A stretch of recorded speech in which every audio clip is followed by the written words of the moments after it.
Suryakumar যাদবকে out করেই জুতো হাতে তুলে নিলেন শামসি। কিন্তু কেন? জুতোই কেন তুলে ফোনের মতো কানে দিলেন দক্ষিণ আফ্রিকার বাঁহাতি স্পিনার তামরেইজ শামসি? এমন উচ্ছ্বাসের কারণ কি? সে কথা বিকল্পে উঠলে তিনি নিজেই জানান এর কারণ। চলুন তাহলে কথা না বাড়িয়ে জেনে নেওয়া যাক এই ভিডিওটার মাধ্যমে। চ্যানেল বা পেজে নতুন হলে ফলো বা সাবস্ক্রাইব করতে কিন্তু একদমই ভুলবেন না। ভারত বনাম দক্ষিণ আফ্রিকার টি-20 সিরিজের প্রথম ম্যাচ বৃষ্টির কারণে বাতিল করা হলেও দ্বিতীয় ম্যাচ খেলা হয় গত 12ই ডিসেম্বর মঙ্গলবার।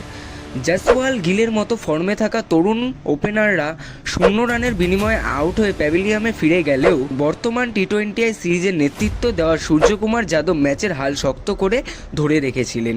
36 বলের বিনিময়ে 56 রান করে শামসির বলে ক্যাচ আউট হলে পা থেকে জুতো খুলে ফোনের মতো কানে দিয়ে উচ্ছ্বাস করতে দেখা যায় দক্ষিণ আফ্রিকার বাঁহাতি স্পিনার তামরেইজ শামসিকে। একথা বিকল্পে আসায় শামসি জানান, আমার এভাবে উচ্ছ্বাস করা নতুন কিছু নয়।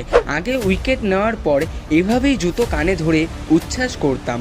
অনেক দিন আর সেটা করা হয় না, কিন্তু বাচ্চাদের দাবি ছিল আমাকে আবার এইভাবে উচ্ছ্বাস করতে হবে। ওরা আমাকে বারবার করে বলেছিল ওদের কি করে হতাশ করি, তাই চাপের মুখে একটা ভালো বল করে সূর্যকুমারের মতো উইকেট পেয়ে আবার আগের ভঙ্গিমাতে উচ্ছ্বাস করছি।